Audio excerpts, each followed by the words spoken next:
Silakan Mas Budi dan selamat datang. Baik. Terima kasih Zia. Assalamualaikum warahmatullahi wabarakatuh. Salam sejahtera untuk Waalaikumsalam kita warahmatullahi. semua. Selamat malam, Pak Yusuf, Suster Jera, Ayah, dan teman-teman sekalian semua. Ya. Uh, Zia meminta saya untuk memberi pengantar ya mengenai agama dan sains, konflik atau harmoni. Kemudian ada anak judulnya refleksi di tengah pandemi. Nah, kalau di dalam dunia kampus ya, isu agama dan sains itu adalah isu yang sebenarnya sudah cukup matang ya. Dan apa kurikulum atau pembicaranya juga sudah sangat jelas ya. Nah, tapi karena ada judul refleksi di tengah pandemi yang ditambahkan oleh Zia, saya ingin bicara pertama kali mengenai pandeminya dulu. Mengenai pandeminya ini, dan nanti kalau ada waktu saya akan masuk ke isu mengenai agama dan sains itu kalau diperlukan. Kebetulan dulu waktu kuliah, mata kuliah yang saya sangat sukai adalah mata kuliah agama dan sains ini. Ini mata kuliah yang saya betul-betul terkesima karena dosen saya adalah dosen yang kebetulan tidak terlalu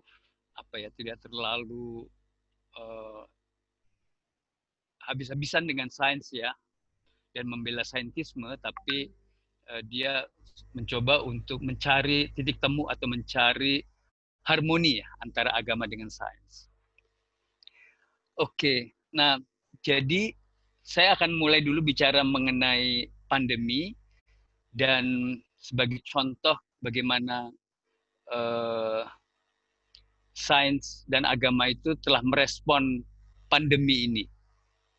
Di bagian pertama saya akan bicara mengenai bagaimana sains telah digunakan untuk mengerti dan mengatasi masalah pandemi ini. Kemudian di bagian kedua saya akan bicara mengenai bagaimana agama melihat pandemi ini, dan yang ketiga tentang baru masuk ke dalam isu di mana agama dan sains itu sebenarnya konflik atau harmoni, seperti isu yang selama ini banyak dibicarakan. Oke, nah jadi kita sebenarnya di dalam bulan-bulan ini kita mengalami suatu keadaan yang luar biasa ya, yaitu pandemi COVID-19.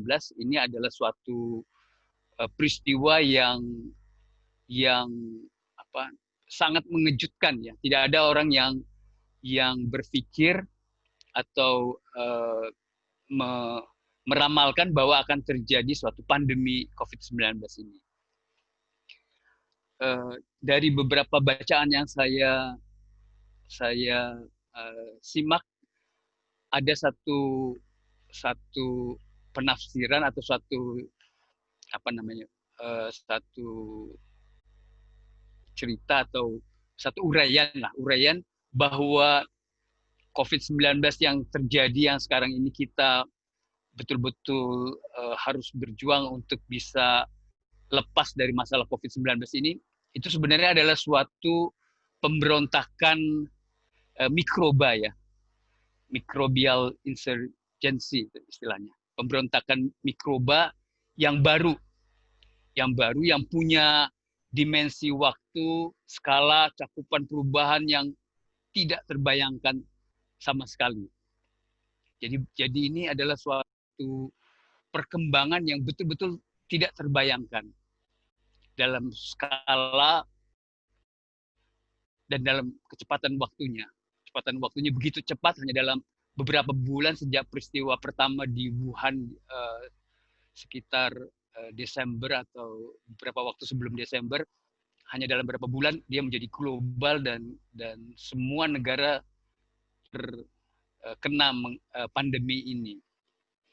Nah, apalagi untuk orang-orang yang mengidap yang biasa kita sebut atau dalam psikologi disebut temporal myopia atau temporal amnesia, orang yang rabun jauh atau yang lupa, itu apa namanya, kaget dengan ini semua. Seolah-olah ini sesuatu yang tidak pernah terjadi ya. Tapi sebenarnya kita pernah punya suatu pengalaman pandemi yang seperti ini juga, tapi kita lupa dan nggak pernah disebut-sebut dalam pelajaran di sekolah atau dalam pembicaraan sehari-hari selama ini. Itu pandemi tahun 1918 ya, yang punya kaitan juga dengan ini. Nah, jadi itu soal pandemi ini ya. Nah, kedua juga pandemi ini telah membuat semua orang atau semua masyarakat, bahkan semua negara berusaha supaya pandemi ini tidak menjangkiti banyak orang ya. Dan kalau ada orang yang sudah terkena, itu harus ditangani secara medis. Hari-hari ini kita punya cerita, kalau kita baca di koran-koran atau lihat di media sosial atau di TV, tentang berkembangnya klaster-klaster baru. Dan hari-hari ini disebut klaster yang sangat rawan, itu adalah klaster perkantoran. Jadi ada cerita bagaimana PLN, sekian orang terpapar dan seterusnya ada. Di perusahaan-perusahaan, di kantor-kantor sekarang diamati secara teliti dampak dari normal baru itu, atau kita mulai aktif kembali walaupun dengan protokol, ternyata itu memberi tambahan juga pada orang yang terpaparnya. Jadi sudah beda dengan yang beberapa bulan sebelumnya. Ada seorang ahli epidemik namanya Larry Brilliant. Dia seorang ahli epidemik yang berpengalaman di dalam mengatasi masalah wabah kolera ya di India, ini di negerinya Sister Jera ini. Memperhatikannya, dan dia bilang begini, bahwa kalau ada pandemi atau epidemik, itu harus segera dilakukan deteksi dini, harus segera ditangani segera. Jadi early detection, early response. Nah ini saran dia yang dari pengalaman di India ya, pengalaman mengatasi wabah kolera. Nah kita di Indonesia betul-betul sebenarnya terlambat sekali ya, kita nggak melakukan deteksi dini, menanganinya segera pun itu baru bulan Maret ya, baru bulan Maret kita betul-betul memberi respon yang cepat terhadap soal ini, dan sampai sekarang kita mulai melakukan respon yang cepat walaupun banyak sekali kritik-kritik ya. Sekarang misalnya kritik yang tadi siang saya mendengar webinar dari Oxfam di Indonesia, satu kantor yang mengundang banyak tokoh LSM untuk membicarakan mengenai kebijakan dari pemerintah sekarang ini untuk sekaligus mengatasi masalah kesehatan, tapi juga mengatasi masalah ekonomi begitu. Nah, dua hal itu dilakukan sekaligus, yang menurut teman-teman yang tadi menjadi pembicara itu sesuatu yang salah ya. Seharusnya kita selesaikan dulu kesehatan baru ekonomi. Tapi pemerintah punya pikiran yang lain. Nah, jadi pemerintah sudah mengatur bagaimana pencegahan penularannya melalui karantina pada orang-orang yang potensial terkena virus, atau anjuran-anjuran kebersihan seperti cuci tangan dan sebagainya, bekerja dari rumah, PSBB dan seterusnya. Menyediakan sarana prasarana medis, obat-obatan, pemeriksaan COVID secara massal dan macam-macamnya, itu setiap hari kita baca di koran ya. Tapi rupanya sekarang ini terus saja orang yang terkena COVID-19 terus bertambah, dan itu sangat mengkhawatirkan. Oke, nah jadi kunci penyelesaian wabah pandemi ini ada pada pemberian vaksin sebenarnya, dan pembentukan antibodi untuk penangkalannya. Tapi soal vaksin ini sampai sekarang kita belum punya vaksinnya. Pak Jokowi dalam berita di hari-hari kemarin meminta pada para ahli untuk dalam 3 bulan harus bisa menghasilkan vaksin tersebut. Tapi sebenarnya ini satu hal yang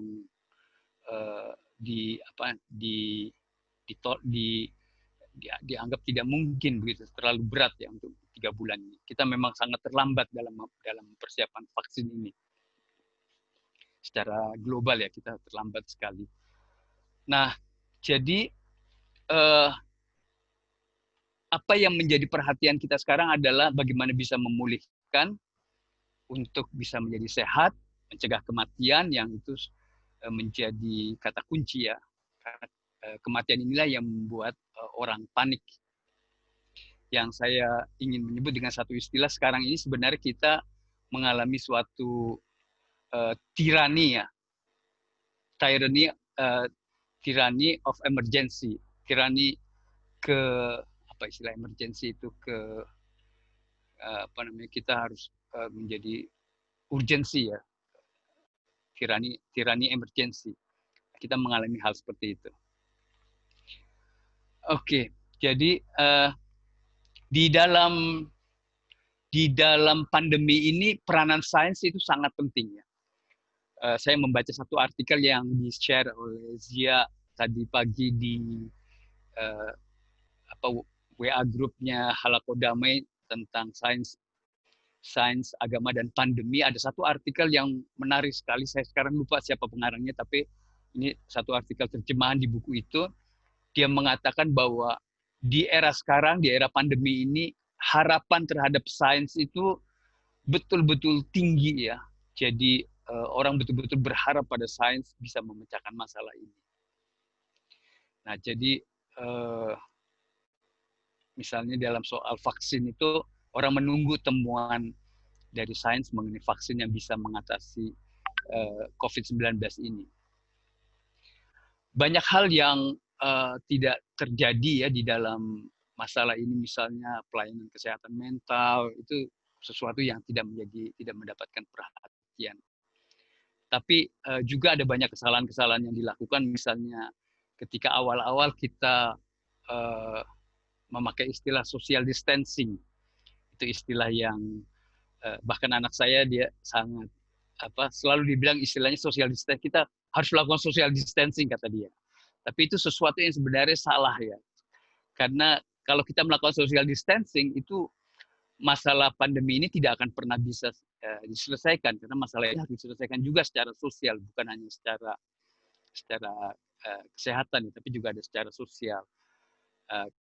Nah, apa yang disebut dengan solidaritas, terus memperkuat sikap saling menolong, altruisme, gotong royong untuk saling merawat dan sebagainya, fenomena-fenomena yang di awal pandemi ini merupakan fenomena dari kebudayaan yang di Indonesia juga sangat kuat, itu adalah sesuatu yang sifatnya sosial.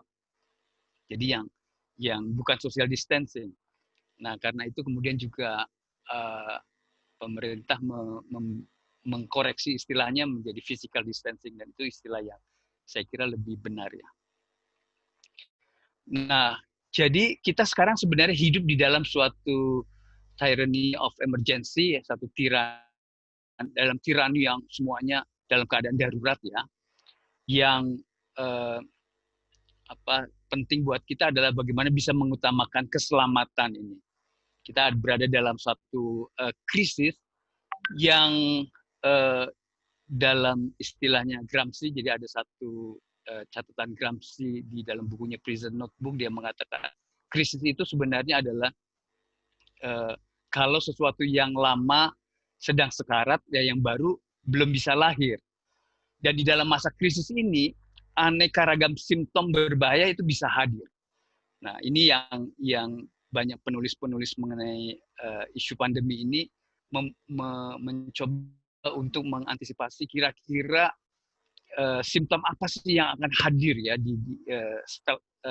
setelah atau bersamaan dengan krisis ini. Dan karena itu kemudian kita dalam tirani of emergency itu di mana kita betul-betul tergopoh-gopoh menyelesaikan masalah ini.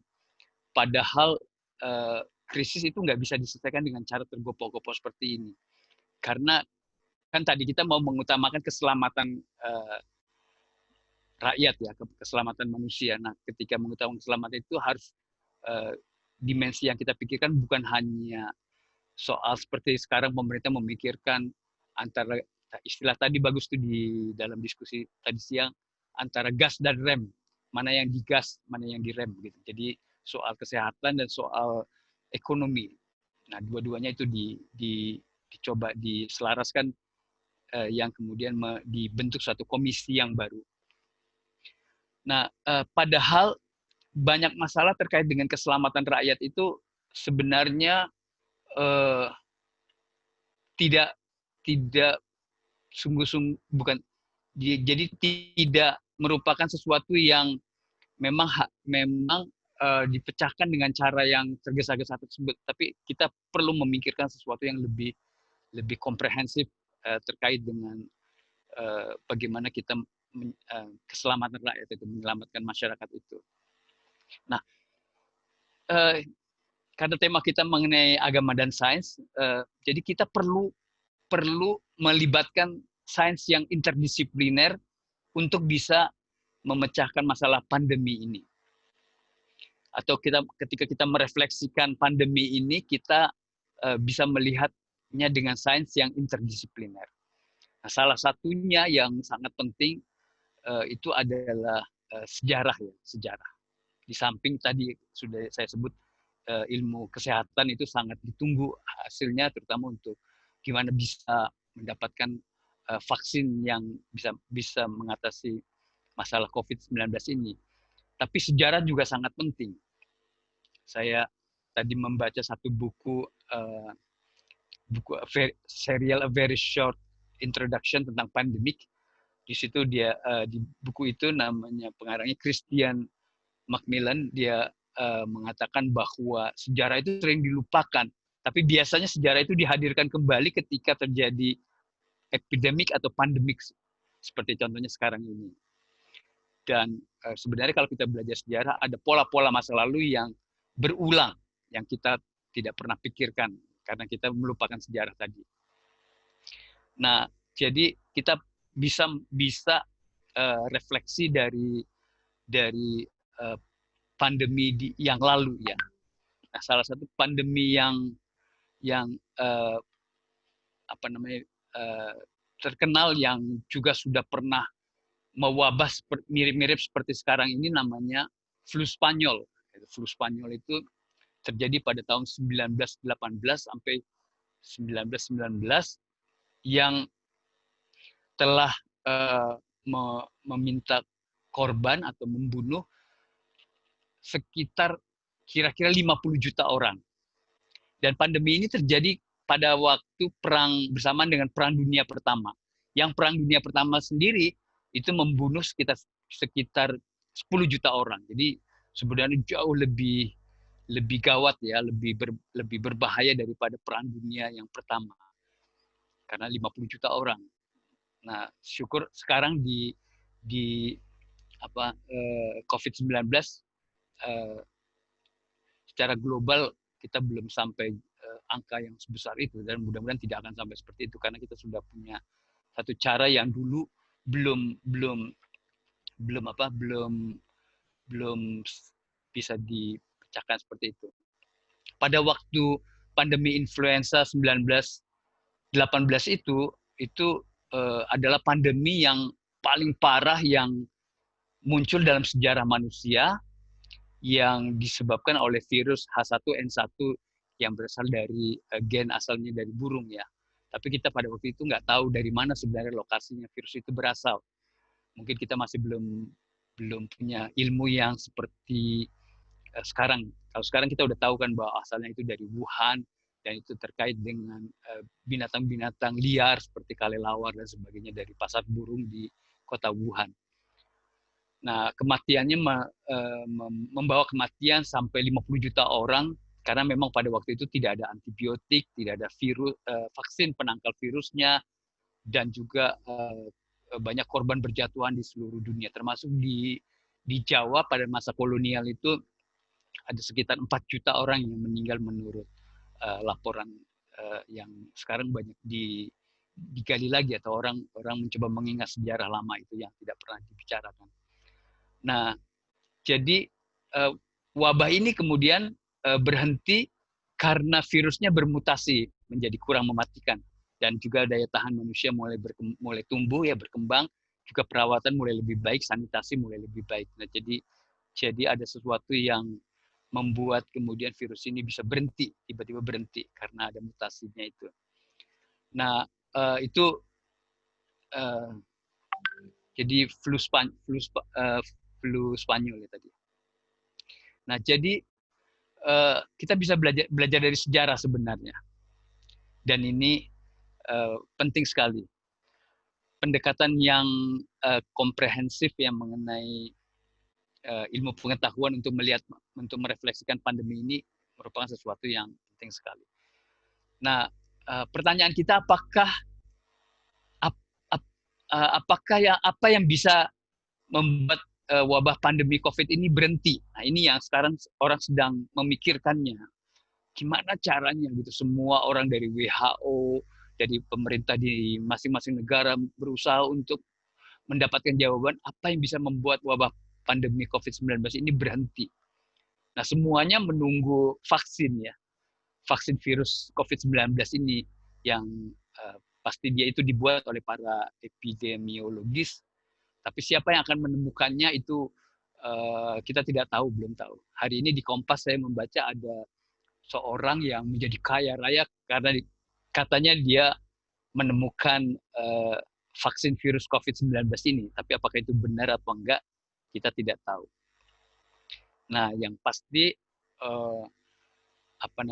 kalau kita mendengar ada mengutip ada satu orang namanya Larry Brilliant, dia adalah penasihat untuk film yang menceritakan mengenai mirip COVID-19 ini, namanya Contagion. Dia mengatakan bahwa ini adalah suatu pandemik yang sangat berbahaya di dalam kehidupan kita sekarang. Nah, ilmu pengetahuan ini bisa memperkirakan bahayanya kayak bagaimana. Dan dia juga mengatakan bahwa karena dia seorang ahli pemberantasan cacar, dia mengatakan bahwa dia sangat takut kalau dalam 12 sampai 18 bulan ke depan kita tidak bisa menemukan atau menghasilkan vaksin ini, itu situasinya akan mengerikan sekali di dunia ini. Yaitu antara pesimisme dan optimisme yang muncul karena sains. Juga ada banyak yang menarik ya dari studi-studi terkait dengan soal pandemi ini yang yang kita mungkin tidak menyangka ya, bahwa misalnya ada satu karangan dari Rob Wallace yang dia mengatakan bahwa faktor yang paling utama yang menjadi penyebab ini adalah kapitalisme. Jadi dia menulis satu buku sudah lama sebenarnya, tahun 2016 dia menulis buku judulnya Big Farms Make Big Flu. Jadi peternakan yang besar ya itu ternyata bisa menghasilkan flu yang besar juga yang akan memunculkan kemungkinan pandemi. Jadi industri pertanian yang masif itu bisa menjadi suatu transmisi virus yang bisa berpindah dari binatang ke manusia. Kan sebenarnya kayak COVID-19 itu kan sebenarnya karena ada transmutasi virus dari hewan atau hewan-hewan liar ke manusia. Nah, itulah yang kemudian oleh kapitalisme, karena ada perjalanan yang begitu intens dan masif ya, karena perdagangan kapitalisme dari kota Wuhan ke seluruh dunia, maka virus itu dibawa oleh manusia kemudian menyebarlah ke seluruh dunia. Nah, itu sekarang sudah mulai dikemukakan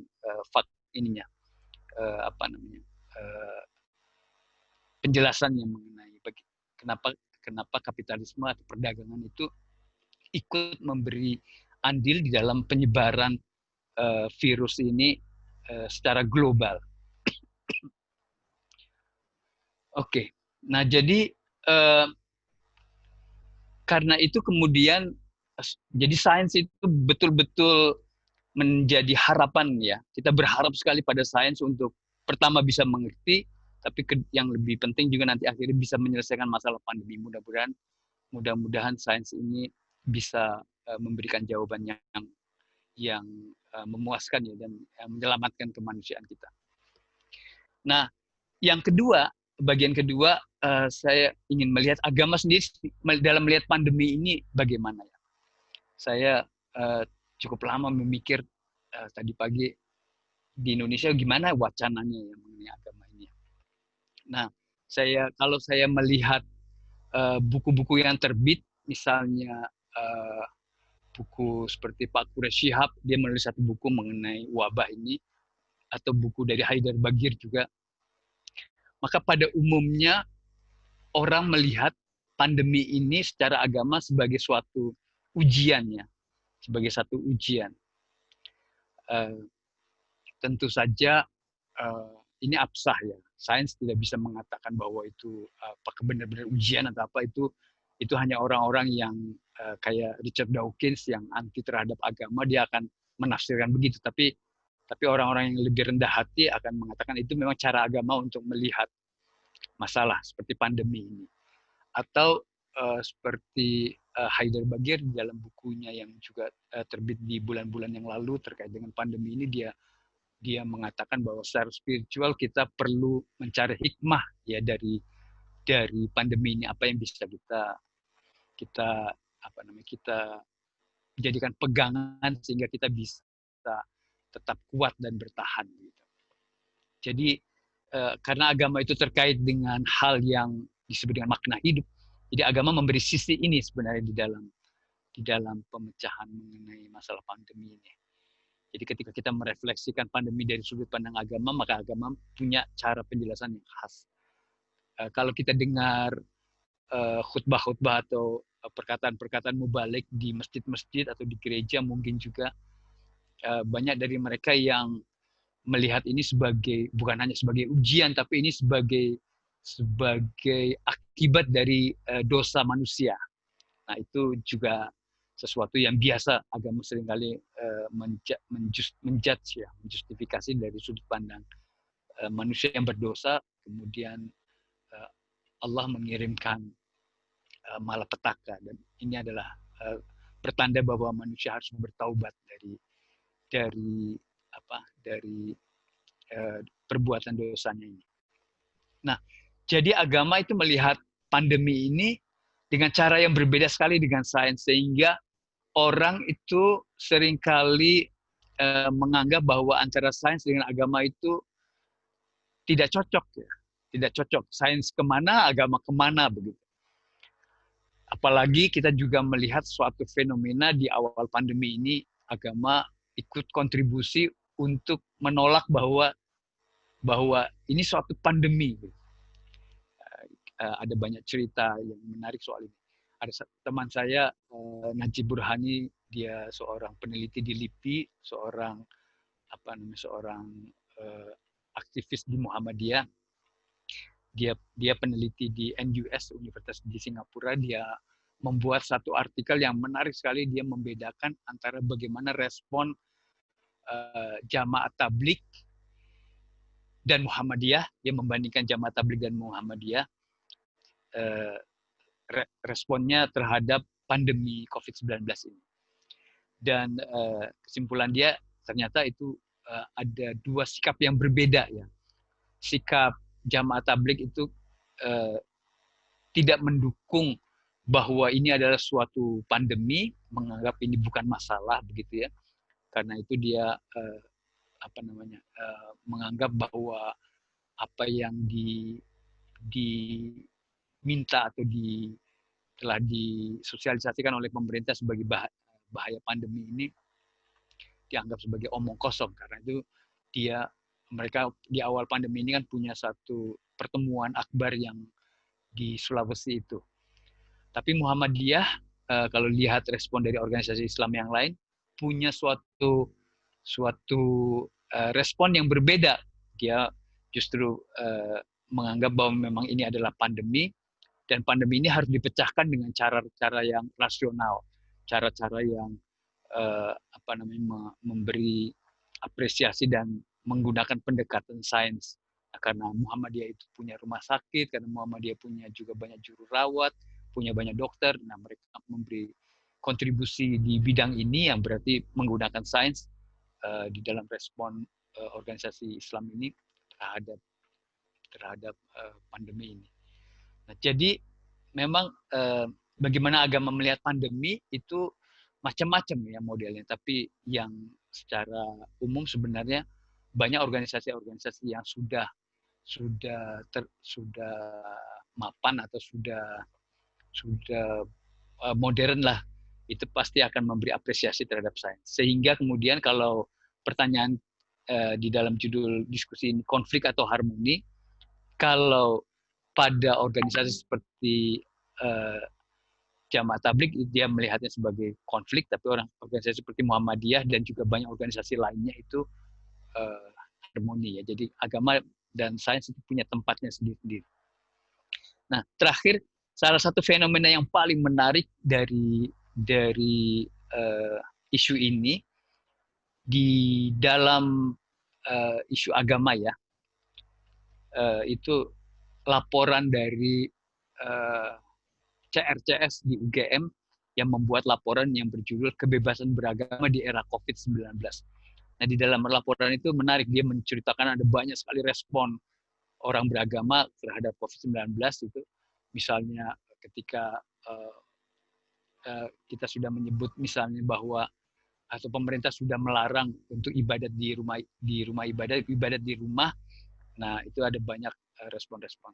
Tapi yang menarik di dalam laporan CRCS itu dia mengatakan untuk pertama kali sebenarnya organisasi Islam atau orang Islam di Indonesia itu setuju bahwa dilakukan pembatasan dalam soal agama. Dan ini sesuatu yang biasanya kalau ada pembatasan itu akan ditentang. Jadi menurut saya sih antara agama dan sains itu akhirnya harus harmoni ya. Itu penting sekali untuk harmoni atau ada suatu dialog antara agama dan sains, karena dua-duanya mempunyai tempat sendiri di mana sains itu memberi pemecahan teknis ya, memberi pemecahan terhadap masalah-masalah yang aktual. Kalau agama terutama terkait dengan manusianya, dia akan memberikan makna hidup. Mungkin saya berhenti di sini dulu, Zia. Oke, baik Mas Budi, terima kasih. Banyak hal yang bisa kita simak dan kita pelajari dari penjelasan Mas Budi. Kemudian selanjutnya langsung saja kepada Mas Yusuf untuk memberikan komentar. Silakan Mas Yusuf. Iya, aduh terima kasih. Ada waktu 10 menit ya, sekitar 10 menit lebih. Oh 10 menit ya? Oh gitu ya, baik-baik. Tadinya saya mau menggambar. Baik, tadinya saya mau lebih lah, 15 boleh, silakan. Saya kebetulan lagi nulis untuk jurnal ini tentang pandemi 19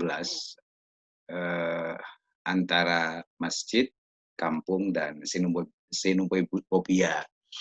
Kebetulan saya pakai self etnografi sebetulnya.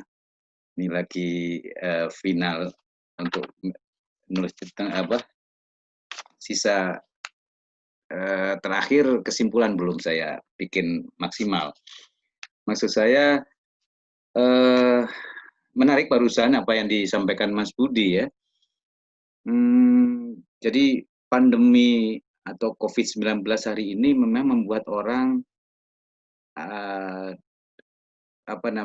terjebak pada sosial panik gitu. Jadi mereka ya kita semua lah kesulitan untuk mencari solusi.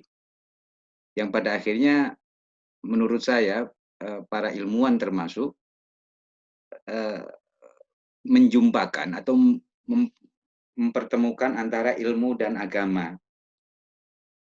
Kira-kira saya sulit untuk memulainya dari mana? Maksudnya apakah ilmu dan agama itu harus konflik dalam konteks pandemi ini, atau apa yang kata Mas Budi harus harmoni? gitu ya, integrasi atau independensi gitu.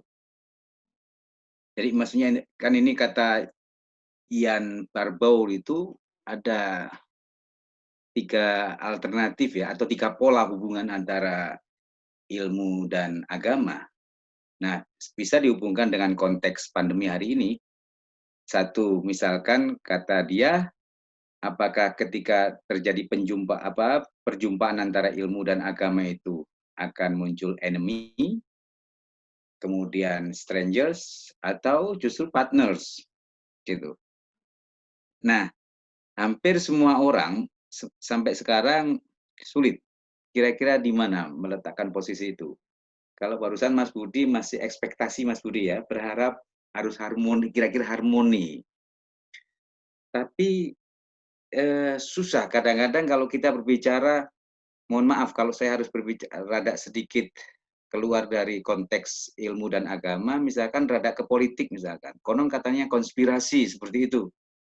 Nah, konspirasi ini masuk wilayah mana? Agama atau sains? Nah, kayak begitu-gitu menurut saya harus dijadikan bagian dari agenda diskusi kita, gitu. Jadi saya misalkan gini, ketika saya meneliti di kampung saya sendiri, pakai self ethnography, misalkan karena saya nggak bisa meneliti di kampung orang lain, semenjak COVID, orang itu sudah mulai menutup diri. Jadi misalkan di kampung saya sendiri, itu yang mayoritas Muslim, ada 1-3, ya sekitar 1-3 kakak yang non-Muslim,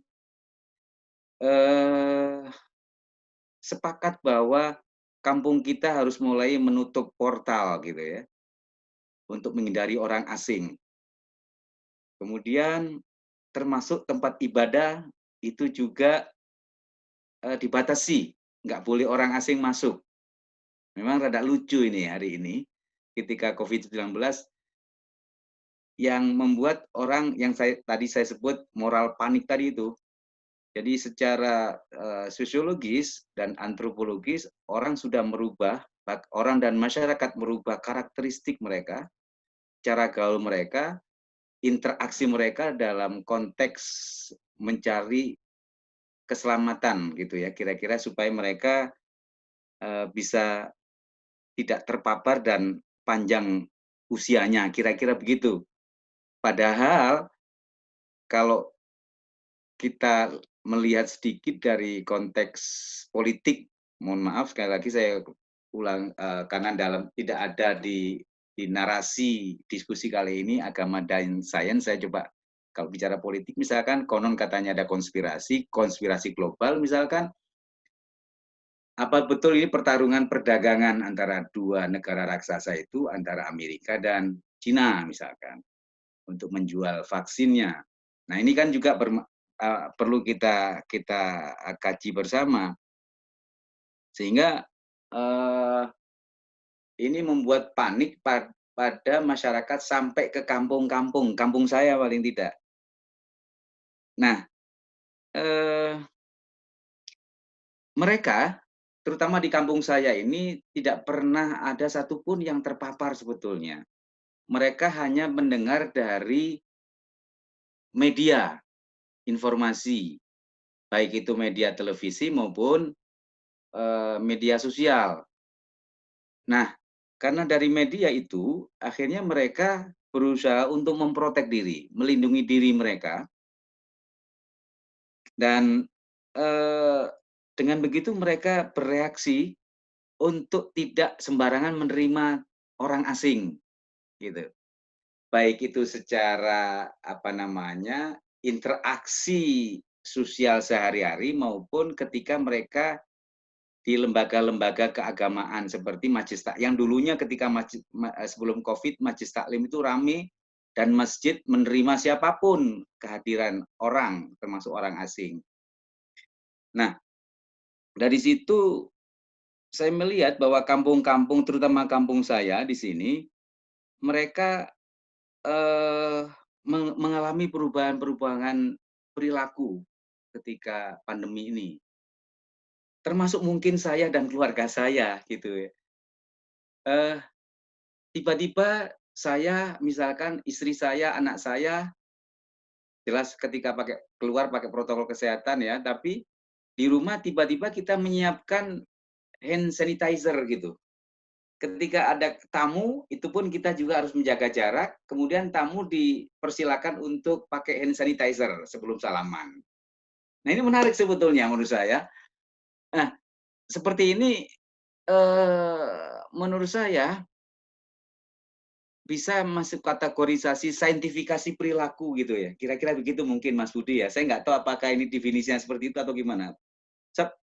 Pada akhirnya kita dan masyarakat di kampung saya itu hampir di rumahnya hand sanitizer dan masker menjadi kebutuhan yang primer gitu. Yang dulunya kebutuhan primer itu hanya kaitannya dengan makanan gitu ya, kemudian informasi kayak handphone dan seterusnya. Hari ini bertambah gitu. Hand sanitizer, ya pokoknya alat-alat kesehatan gitu ya, terus kemudian masker dan yang sejenisnya gitu. Nah, ini apa riset saya ini atau penelitian penelitian kecil saya ini juga memotret perilaku para tokoh agama di kampung saya. Nah, para tokoh agama, terutama di Masjid Taklim dan di madrasah-madrasah itu, mereka mencoba untuk memakai hadis tentang taun.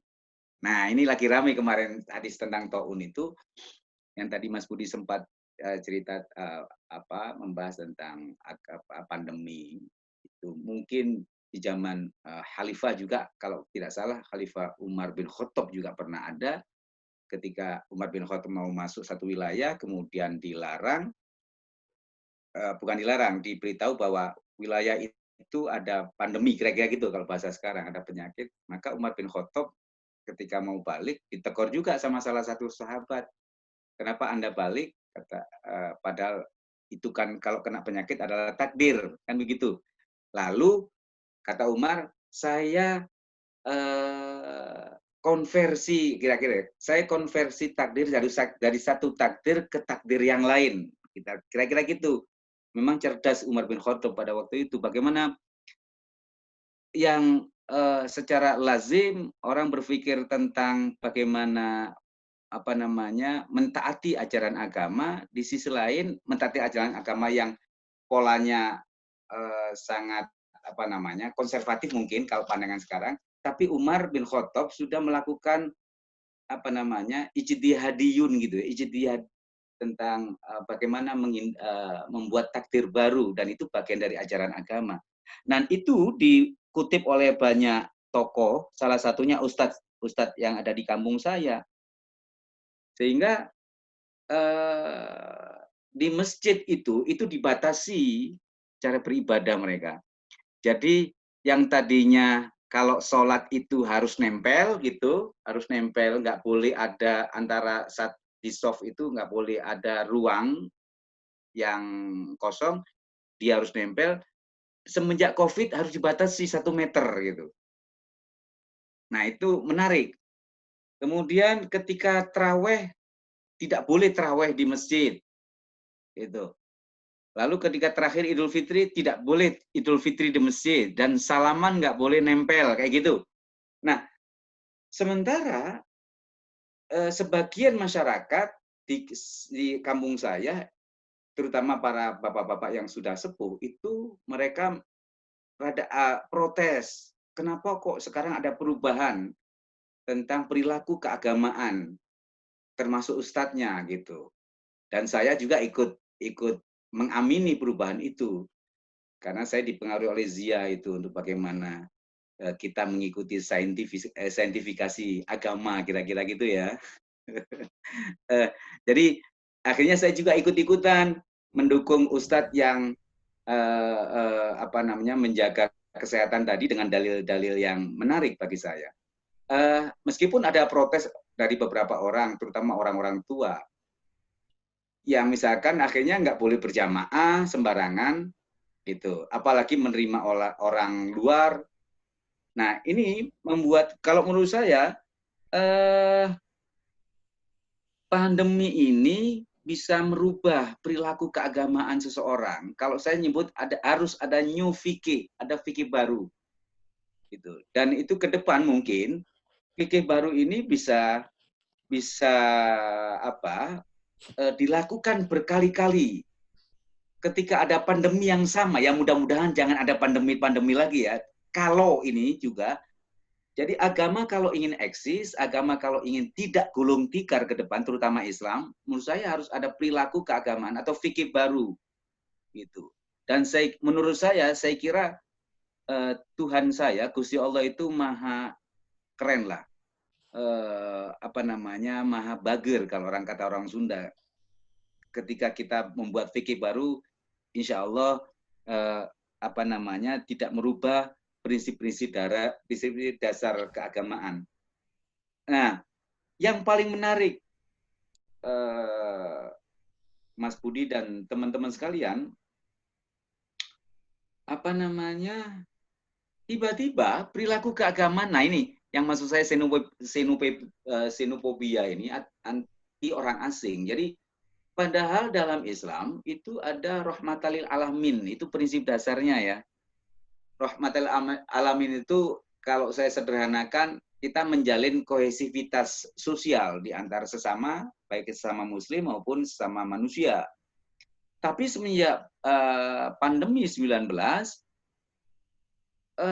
terjadi pergeseran, gitu, terjadi perubahan perilaku keagamaan yang anti, seakan-akan tidak rahmatalil alamin, tapi rahmatan lil kampung saya, gitu.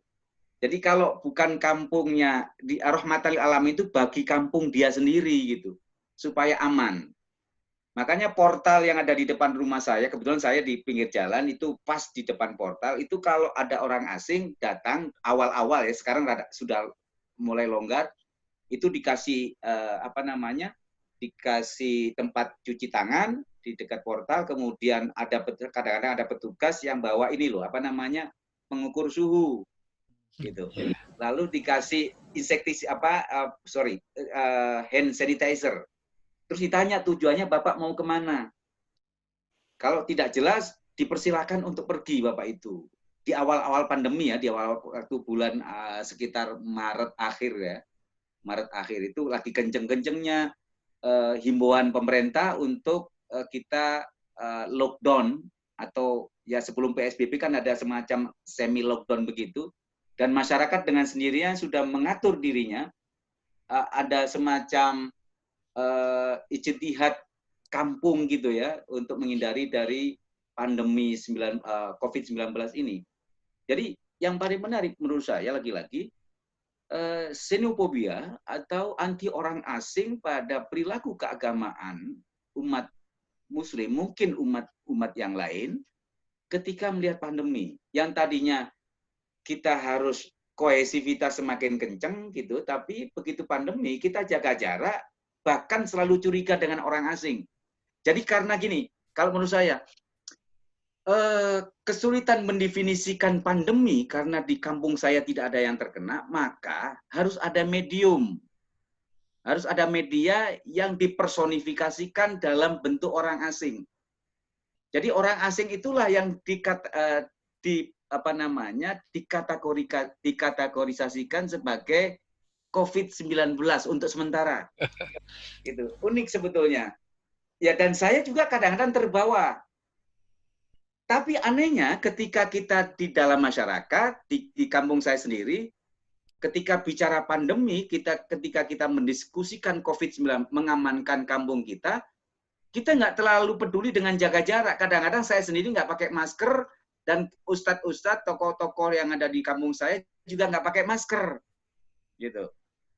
Jadi social distancing tidak begitu ketat, physical distancing juga nggak begitu ketat, apalagi protokol. Padahal ketika kita di masjid, padahal sudah disiapkan hand sanitizer, kita juga nggak pakai.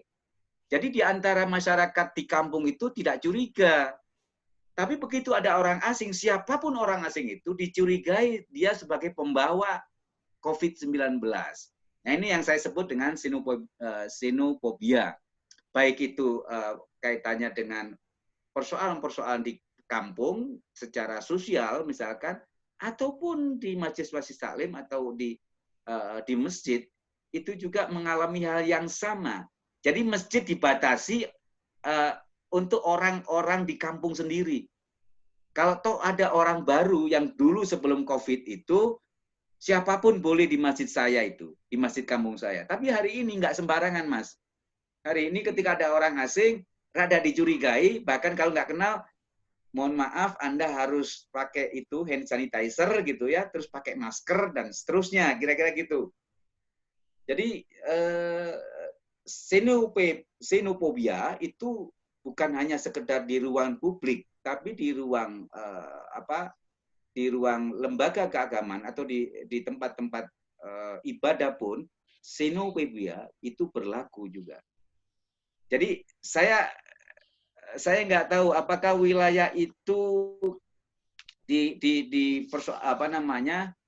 wilayah di penelitian ini apakah masuk kategori antara agama dan ilmu ini masuk kategori konflik atau independen ataupun partner gitu ya.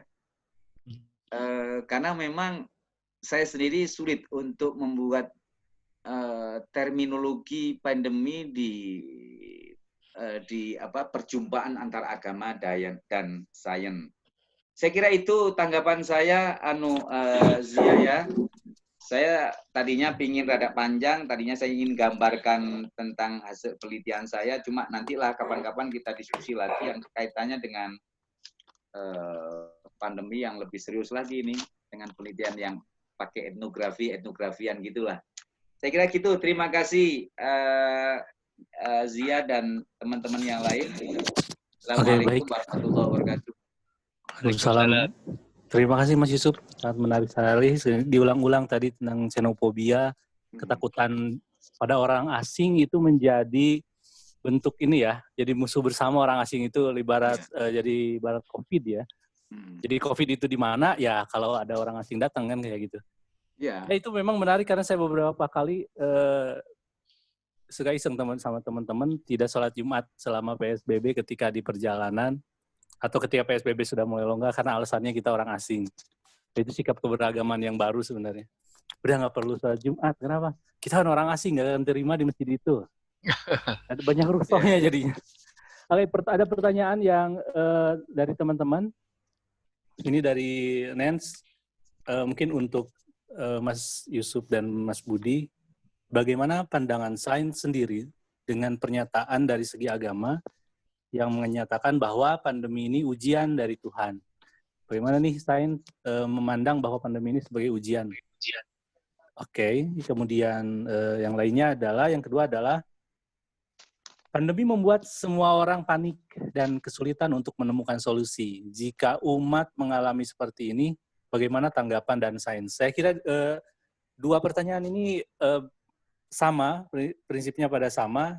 Lagi-lagi ingin menguatkan kembali apa sih tanggapannya yang pasti antara pendapat sains dan agama. Silakan Mas Budi dulu. Ya. Terima kasih. Oke. Jadi yang saya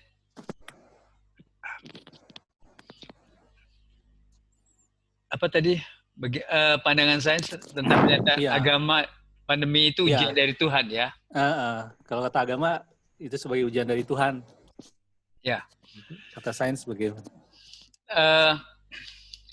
Tentu kalau ini ditanyakan pada sains, apakah pandemi ini adalah ujian dari Tuhan, itu sesuatu yang sains tidak akan bisa sampai ke situ. Sains itu melampaui sains ya. Sains itu adalah suatu keilmuan yang basisnya adalah empirisisme. Basisnya adalah apa yang nyata. Kalau kita bilang ini ujian dari Tuhan, itu sesuatu yang gimana mengeceknya secara empiris ya. Mengeceknya bahwa itu ujian.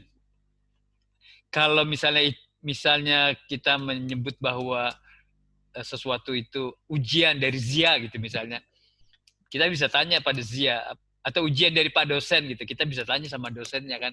Dan kemudian Ya, ketika ya, dibilang, betul. ya ini ujian, dosen bilang ini ujian, saya sedang menguji kamu gitu. Nah itu sains bisa, tapi kalau ini ujian dari Tuhan, sains tidak akan sampai ke sana karena sains tidak bisa menjangkau mengenai ketuhanan ya. Ketuhanan itu ada ilmunya sendiri, bukan sains ilmu ketuhanan itu. Ilmu ketuhanan ya kalau di secara umum disebut dengan teologi. Kalau yang terkait dengan refleksi kemanusiaan melulu ya itu namanya filsafat atau filsafat ketuhanan macam begitu. Nah jadi itu melampaui dari sains sehingga itu nggak bisa dijawab oleh sains. Sains akan mencari jawabannya sendiri, mencari penjelasannya sendiri. Pandemi ini disebabkan oleh apa? Nah misalnya COVID-19 kita udah tahu penyebabnya itu adalah karena ada transmutasi virus dari hewan yang biasanya kalau dari hewan itu ya dia hanya ke hewan aja itu ininya virus-virusnya itu. Jadi tidak loncat ke manusia. Hanya kasus-kasus khusus di mana dari hewan bisa ke manusia dan dari manusia nanti menular ke manusia yang lain sehingga kemudian dia bisa menjadi pandemi. Nah, orang sudah sebenarnya banyak ahli sudah mempelajari COVID-19 itu bagaimana bisa sampai mendunia ini. Dan salah satu penjelasannya yang juga sangat diterima oleh banyak orang adalah bahwa ini karena perdagangan ya, karena kapitalisme yang begitu intens ya dan masif di mana orang terhubung dengan komunikasi dengan penerbangan dan sebagainya, itu menjadikan mobilitas manusia itu bergerak begitu cepat dan virus ikut di dalam mobilitas itu yang menyebabkan kenapa kemudian virus ini bisa sampai jauh sekali. Bayangkan hanya dalam 1 bulan dia bisa muncul di Amerika, di Eropa dan di banyak negara lagi yang lain yang sangat jauh dari tempat asalnya yang waktu itu sudah bisa dipastikan bahwa COVID-19 itu berasal dari Wuhan yang membuat marah. Jadi kalau pakai teori konspirasi itu yang disebut Pak Yusuf membuat marah Trump ya, dan Trump nggak mau menyebut COVID ini sebagai virus COVID-19, dia menyebutnya virus Cina ya, karena itu kemudian wartawan sangat kesel sekali dengan Trump di awal-awal konferensi pers mengenai soal pandemi ini di Amerika, karena Trump selalu bilang ini virus Cina, padahal maksud dia sebenarnya berasal dari Cina, tapi penyebutan Cina itu dianggap oleh wartawan sebagai rasis ya. Jadi, tapi ya begitu, ilmu pengetahuan sudah bisa memberi penjelasan pandemi ini kenapa atau dari mana pandemi ini dan kenapa bisa menyebar begitu cepat ya dalam rentang waktu yang begitu cepat dalam geografi yang begitu luas ya. Itu ilmu pengetahuan sudah bisa menjelaskan mengenai ini. Tapi kalau pernyataan bahwa pandemi ini adalah ujian dari Allah, itu ilmu pengetahuan nggak akan bisa menjawab itu. Itu hanya ilmu agama yang bisa menjawab itu. Nah, ilmu agama ada caranya sendiri ya, ada argumen-argumennya sendiri. Oke, Mas Budi mungkin bisa, karena tadi ada kaitannya dengan kapitalisme, seringkali orang tidak percaya pada sains karena di belakangnya pasti ada kapitalis. Bagaimana pendapat Mas Budi mengenai itu? Juga nanti sekalian sama Mas Yusuf. Apa itu maksudnya? Tadi ada pertanyaan, seringkali banyak orang yang tidak percaya pada sains, karena di belakang sains ada modal, ada kapital gitu. Nah, kalau melihat ketidakpercayaan ini, bagaimana kita menghadapinya, Mas Budi?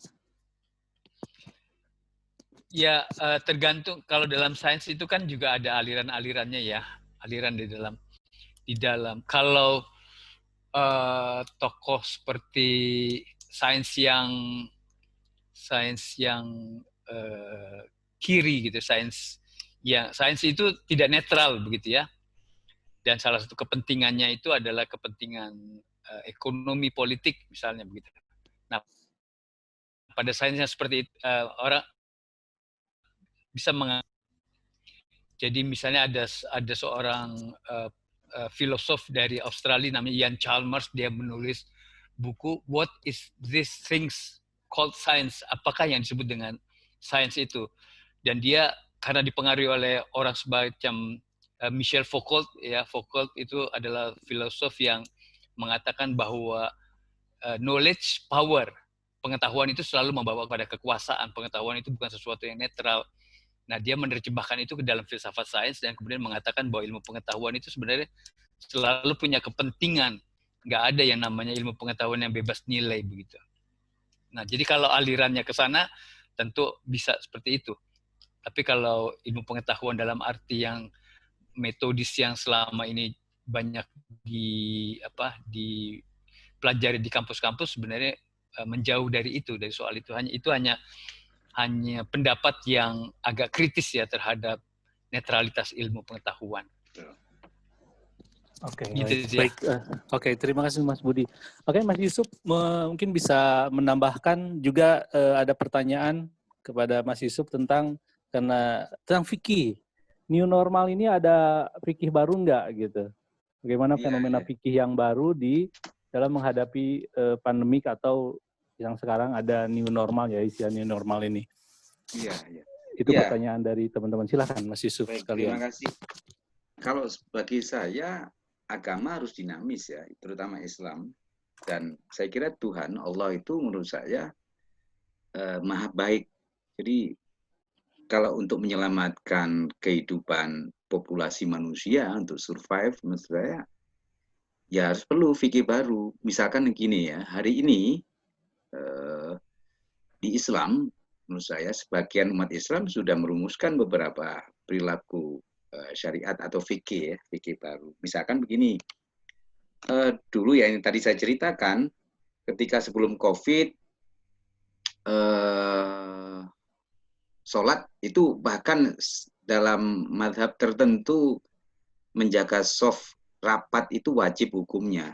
Bahkan mungkin Zia lebih hafal lah itu dalilnya itu ya. Ketika kita harus menjaga rapat soft ketika sholat berjamaah. Tapi hari ini justru menjadi bahaya, maka harus menjaga jarak ketika sholat berjamaah. Nah ini kan harus dirubah itu. Bahkan itu ada hadisnya, cuma saya lupa redaksi matan hadis itu. Yang jelas imam-imam itu selalu ketika sebelum sholat supaya para jamaah yang jadi makmum supaya merapatkan barisan. Bahkan ada salah satu mazhab yang mengatakan harus antar kaki itu nempel. Nah hari ini nggak bisa. Maka perlu ada rumusan-rumusan fikih baru. Betul. Harus dibatasi, harus ada physical distancing. Nah, maksud saya belum hal yang lain ya. Saya kira nanti banyak perubahan-perubahan kaitannya dengan praktik keagamaan terutama dalam Islam. Gitu. Menjadi hal yang wajib, misalkan cuci tangan. Satu saat cuci tangan menjadi hal yang wajib. Dan dulu itu ya saya sendirilah. Padahal dalam Islam, sebetulnya gini ya, dalam Islam itu sudah ada ajaran yang menarik. Dalam hadis Rasul misalkan, an-nadzafatu minal iman, bahwa kebersihan itu bagian dari iman. Tapi seringkali umat Islam, ya saya sendirilah, kadang-kadang kita tidak menjaga kebersihan itu pada hal-hal yang dianggap mungkin remeh-temeh gitu ya. Padahal ternyata hari ini itu penting gitu. Terus kemudian menutup masker kayak gitu ya. Saya kadang-kadang suka guyon sama teman-teman itu kemarin. Kawan-kawan kita yang pakai cadar itu kayaknya sekarang mereka lagi memberikan semacam kayak mengapresiasi perilaku cadar dia, kira-kira gitu. Saya tidak mengatakan bahwa memakai cadar itu bagian dari yang tidak begitu penting. Menurut saya gini, itu kan salah satu mazhab ya, bahwa hari ini yang pakai cadar itu diperlukan gitu. Bahkan bukan hanya perempuan, laki-laki pakai cadar, masker. Kan gitu Mas Budi ya? Iya. Teman-teman kita yang pakai mazhab, kalau nggak salah dari Ibnu Katsir itu, yang itu sebagian pakai cadar itu bagian dari menutup aurat untuk perempuan.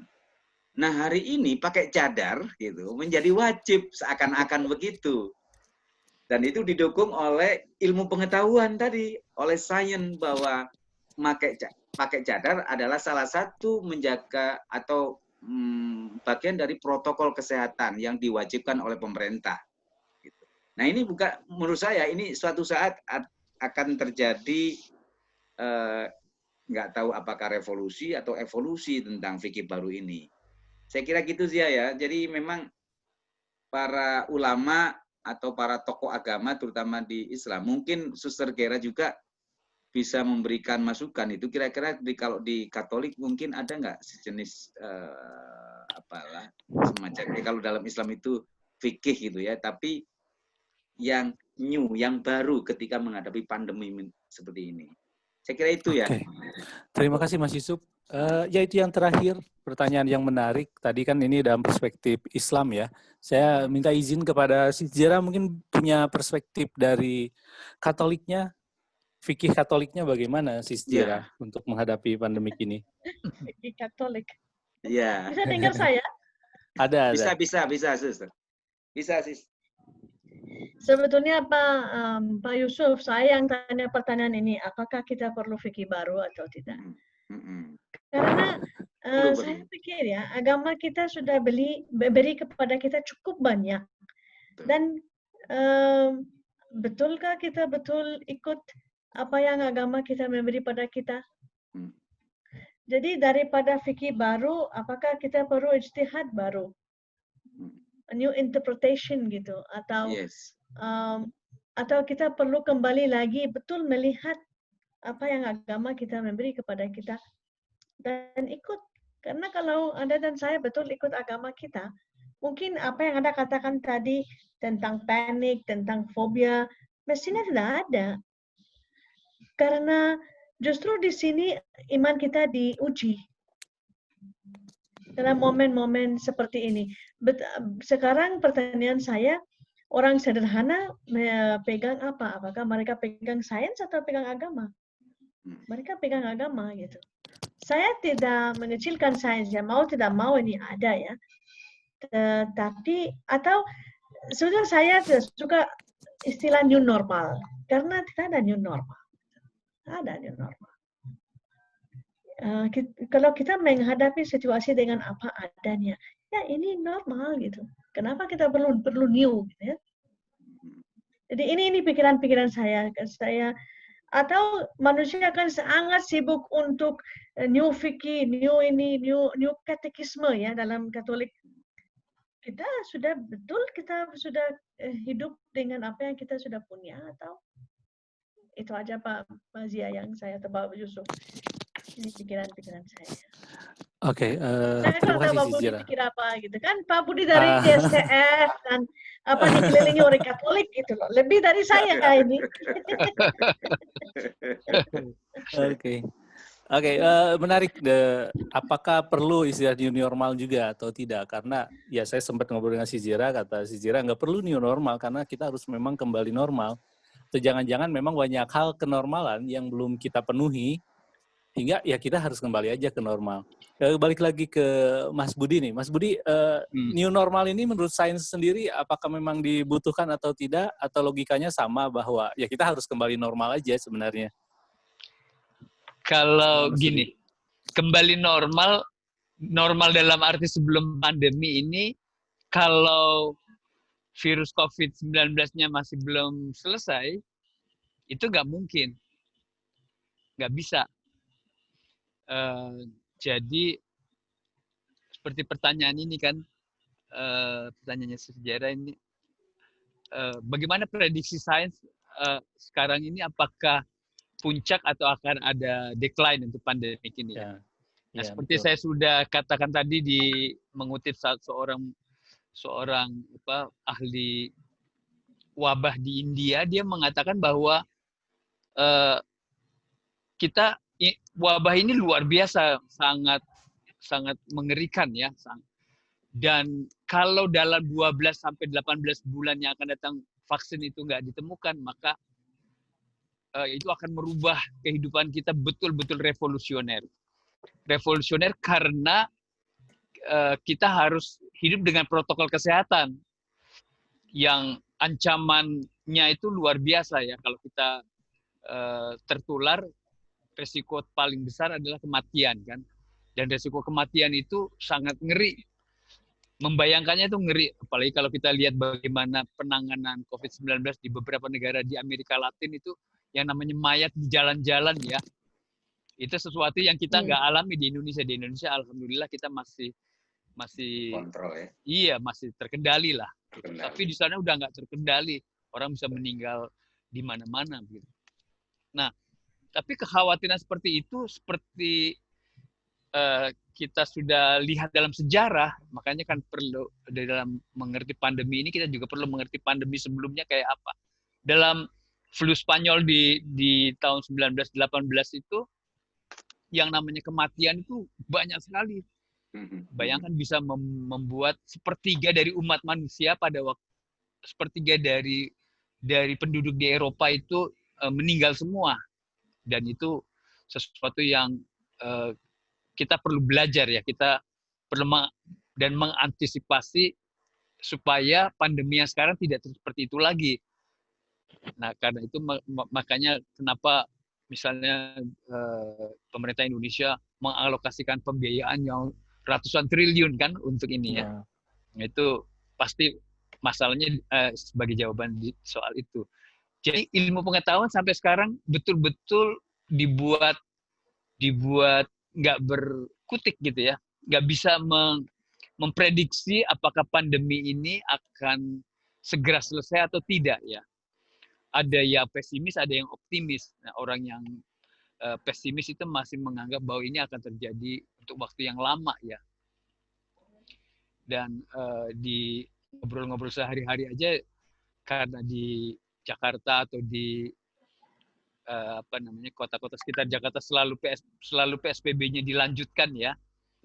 Di tempat saya tinggal PSBB-nya masih dilanjutkan sampai 2 minggu ke depan.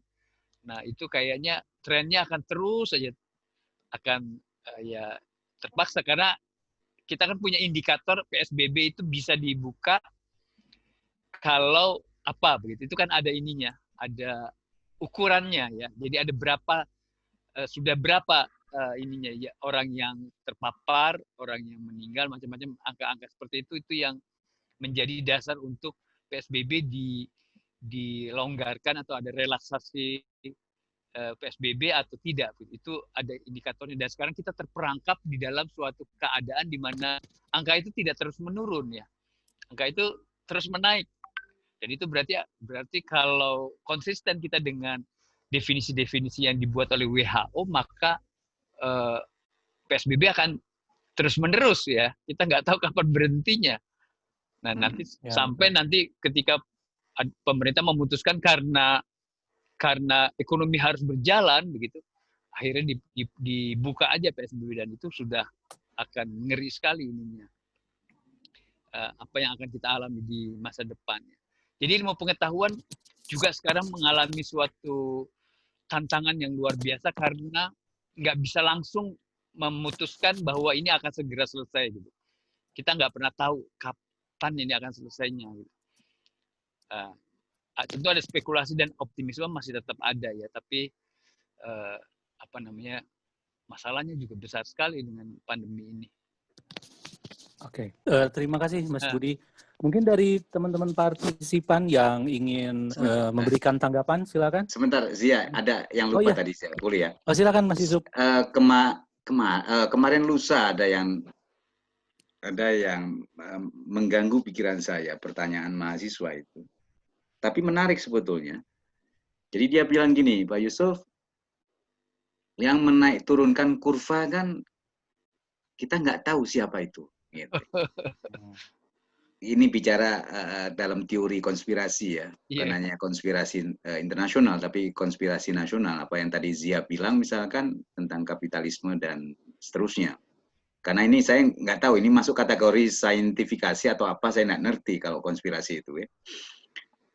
Nah, itu sempat menjadi beban saya untuk menjawab ketika misalkan kata Mas Budi, memang kalau kita lihat sehari-hari kurva pandemi atau COVID-19 itu tiap hari naik gitu.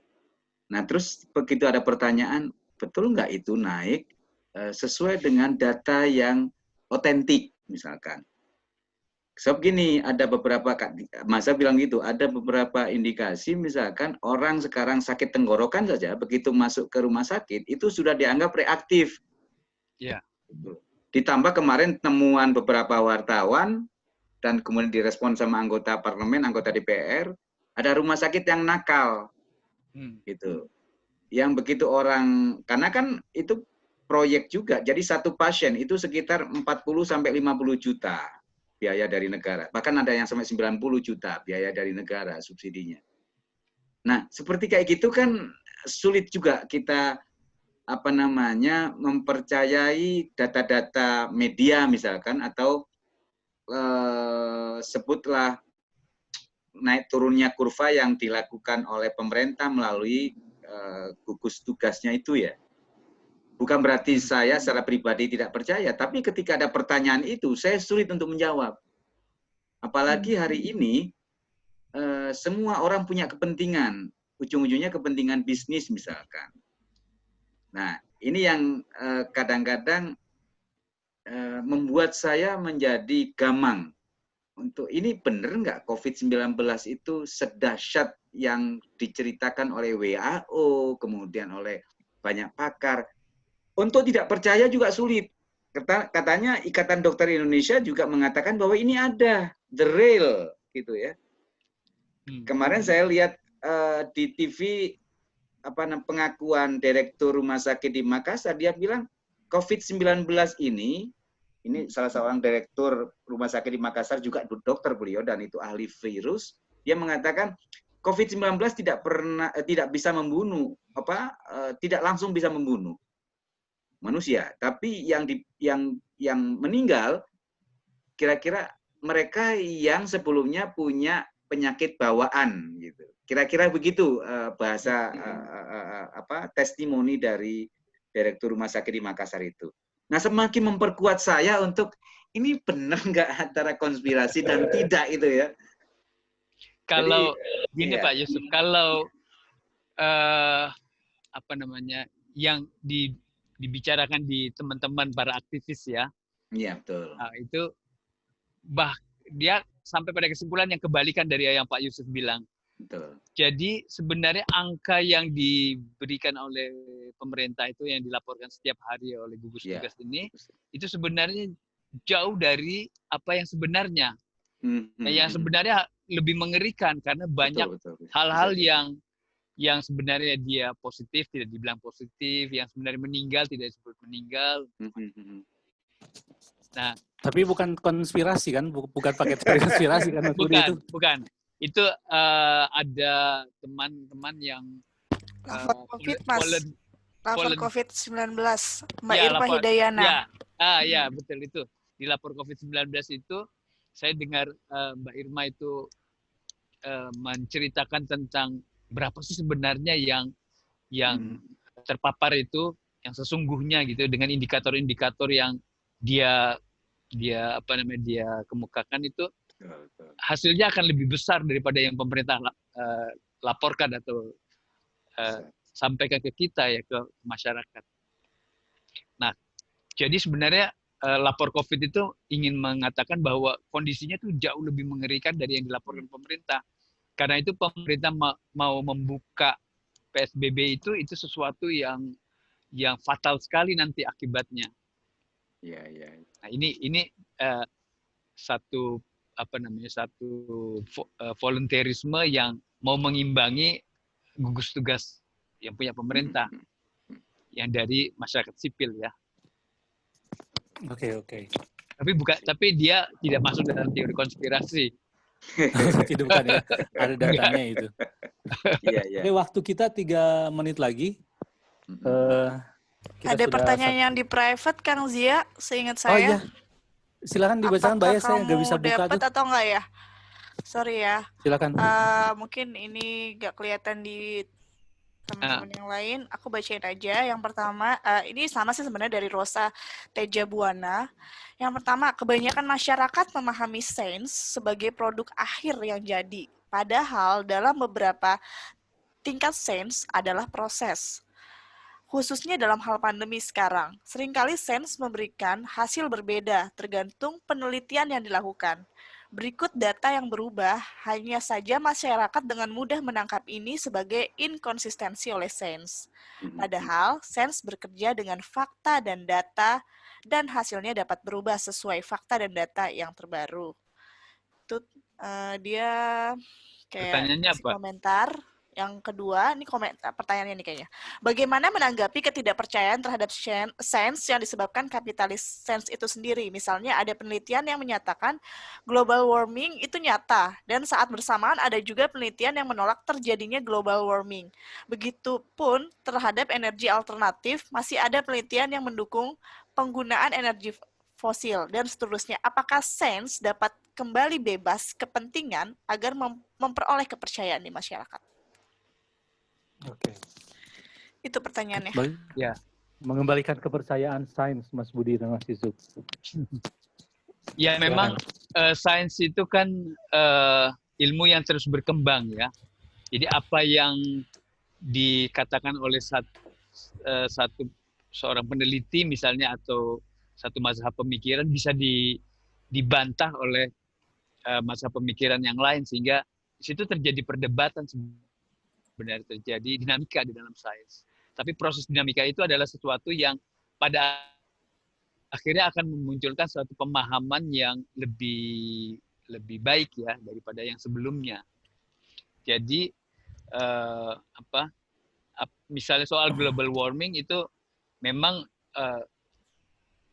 seperti pemerintah Amerika nggak percaya dengan global warming, tapi negara-negara lain di seluruh dunia kecuali Amerika percaya, sehingga Amerika nggak mau menandatangani suatu perjanjian untuk peduli dengan global warming ini. Tapi itu selalu akan di-challenge ya. Di-challenge. Jadi salah satu hal yang menarik dari sains itu karena dia bisa dibicarakan, bisa kalau istilahnya Karl Popper, seorang filosof sains, bisa difalsifikasi. Ada verifikasi, ada falsifikasi. Sesuatu yang di agama itu nggak bisa. Agama itu Anda percaya atau nggak percaya ya.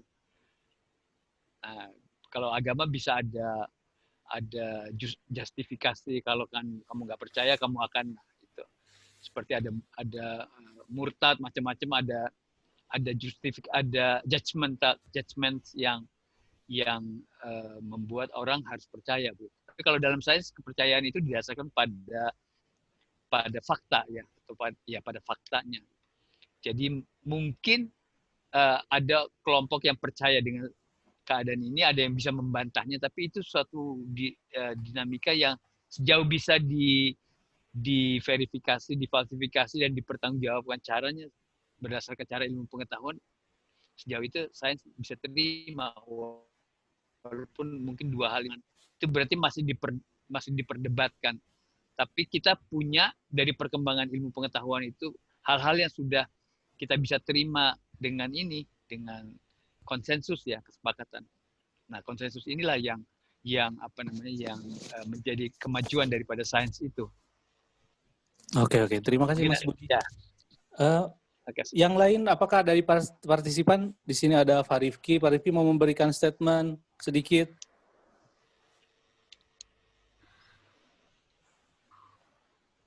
Silahkan, atau yang lain satu orang kita beri boleh kesempatan. Boleh nanya nggak Zia? Meskipun aku boleh. Host. Iya. Tidak ada batasan, silahkan Daya. Agak tertarik sih dengan penjelasan Mas Budi tadi ya tentang tyranny of emergency yang kita hadapi saat ini kan. Karena pembahasan kita agama dan sains, aku tuh sedikit ingin tahu lebih jauh ya Mas. Menurut Mas Budi sendiri atau Kang Yusuf ya, sikap beragama seperti apa sih yang dibutuhkan sekarang? Karena banyak banyak orang yang menyatakan bahwa di tengah kondisi kayak gini solidaritas justru tumbuh. Di tengah situasi kayak gini, solidaritas antara agama lain itu justru tumbuh. Bahkan ada yang bilang jangan sampai solidaritas ini tercerai setelah pandemi gitu loh. Jadi banyak teman-teman yang mencoba mengulik, salah satunya Pusat ya, ada cerita tentang bagaimana keberagamaan di tengah corona. Jadi ada beberapa teman yang misalnya ada beberapa cerita menurut saya yang perlu kita up terus, bahwa di sini banyak orang yang tetap bekerja sama di tengah kondisi ini tanpa memandang dia agamanya apapun, kulturnya apapun dan yang lain.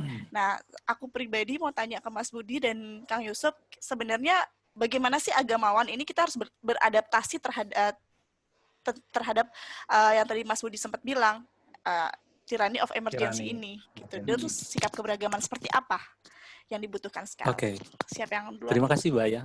Silakan. Mungkin Mas Yusuf dulu, lalu kemudian Mas Budi. Silakan. Itu dua-duanya orang Madura sebenarnya ya, Mas Yusuf orang Madura, tapi di sini karena di Bandung disebut Kang aja. Acak berarti ya. Silakan Mas Yusuf. Ya, saya kira kalau bicara agama menurut saya normatif ya. Agama tanpa pandemi dan pandemi sekalipun itu memang harus kohesif, semakin mempererat kohesivitas gitu ya. Semen sosial lah kalau bahasa sosiologi itu. Jadi kalau bahasa Islam kan silaturahmi, mempertebal silaturahmi, dan itu bagian dari iman. Lalu kemudian Islam, kira-kira kalau dalam agama Islam dan agama yang lain juga sama mungkin ya, harus menebar kasih sayang ke siapapun gitu. Jadi justru ketika pandemi menurut saya intensitas solidaritas dan kohesivitas harus semakin tebal menurut saya. Gitu ya.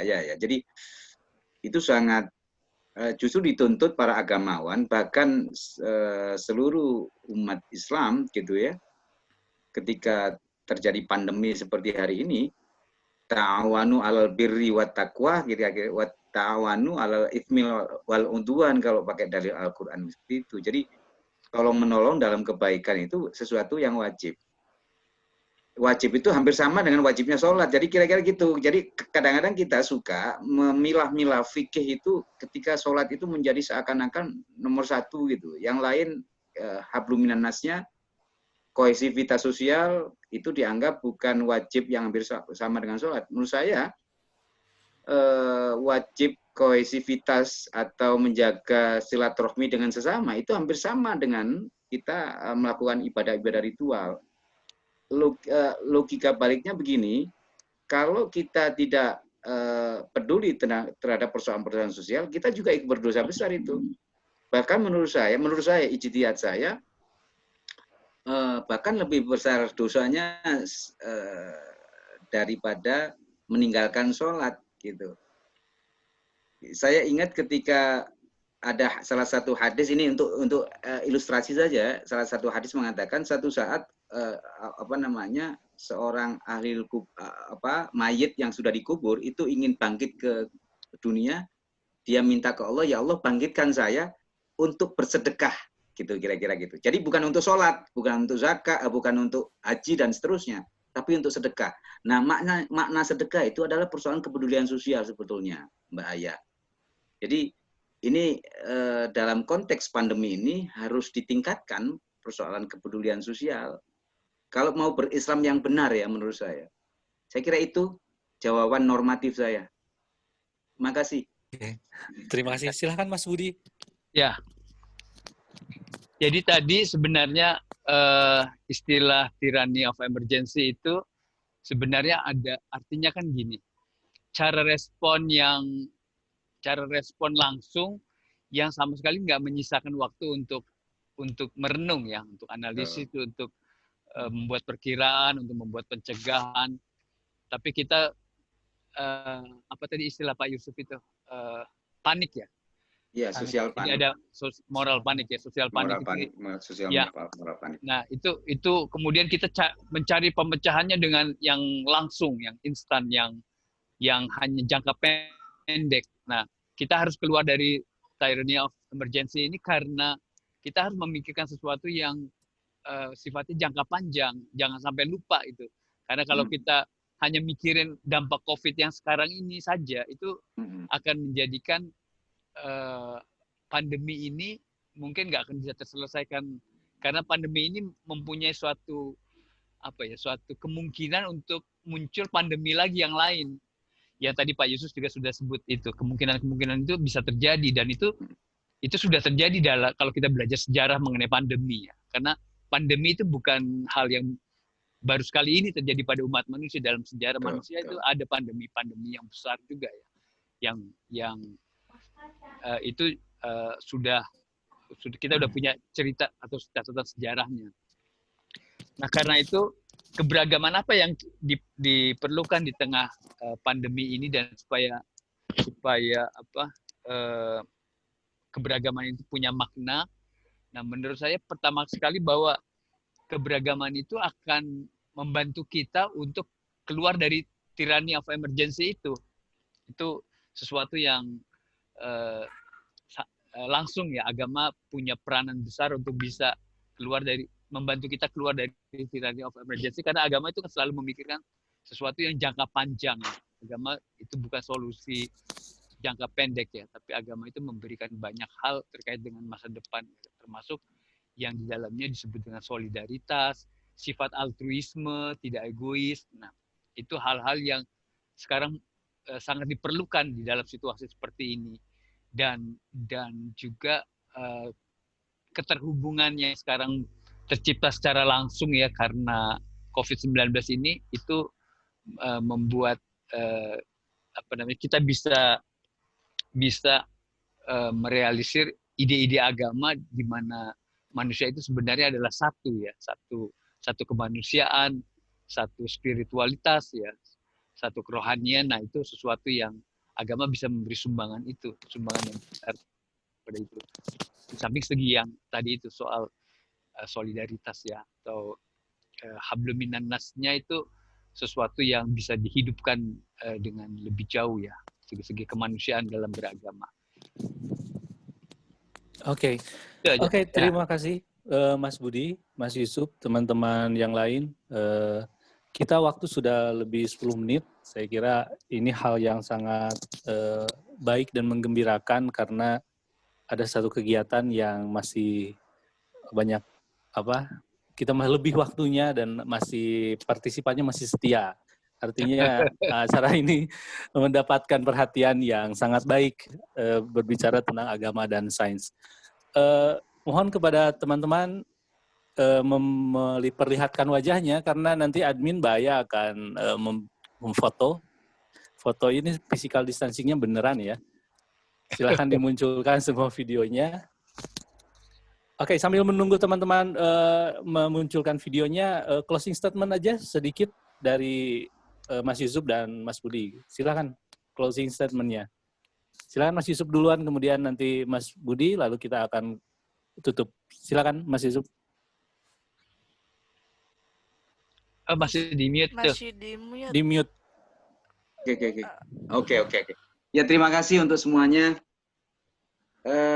Saya senang sekali kita bisa diskusi dalam suasana yang memang memprihatinkan ya, tapi kita tidak kehilangan spirit untuk kita mencari solusi yang terbaik, baik dari sisi agama maupun dari sisi sains. Karena kita tidak pernah merasa sama Tuhan untuk selalu dibiarkan untuk tidak berikhtiar. Jadi kita harus selalu berikhtiar terus untuk mencari solusi, karena dari situlah kelebihan manusia ketimbang yang makhluk yang lainnya. Oleh sebab itu mudah-mudahan dalam kesempatan berikutnya Halaqah Damai ini memberikan dampak yang lebih manfaat kepada yang lain, dan kita supaya bisa menjadi teman abadi, kira-kira gitu ya Mas Budi dan yang lainnya. Yeah. Kita sering berbagi, terutama berbagi ilmu. Ya syukur-syukur kalau misalkan kita ada waktu, kita bisa ketemu di darat. Ya mudah-mudahan segera COVID-19 ini selesai, kita bisa silaturahmi. Amin. Ya, Amin. kita bisa ngopi bareng-bareng kita kayak gitu kira-kira. Oke, terima kasih Mas Yusuf. Terima kasih. Ya. Mas Budi, silakan closing statement. Ya. Jadi sebenarnya ada dua tren ya kalau kita bicara mengenai agama dan sains. Tren yang pertama itu orang beragama seringkali mencurigai mengenai sains. tren yang kedua tuh ahli sains biasanya juga bisa mencurigai atau menolak agama sebagai sesuatu yang tidak relevan lagi. Nah, yang benarnya menurut saya itu merupakan oposisi yang palsu. Kita dengan pandemi COVID-19 ini kita tahu bahwa kita memerlukan kedua-duanya, tapi kedua-duanya punya tempatnya sendiri-sendiri. Istilah Pak Yusus tadi apa independensi dari sains dan agama itu sesuatu yang memang perlu dihidupkan ya, sehingga oposisi atau penolakan dari orang beragama terhadap sains atau dari ahli sains pada agama itu bisa dikurangi dan kita bisa melihat apa sumbangan sains, apa sumbangan agama. Itu sih ya. Makasih.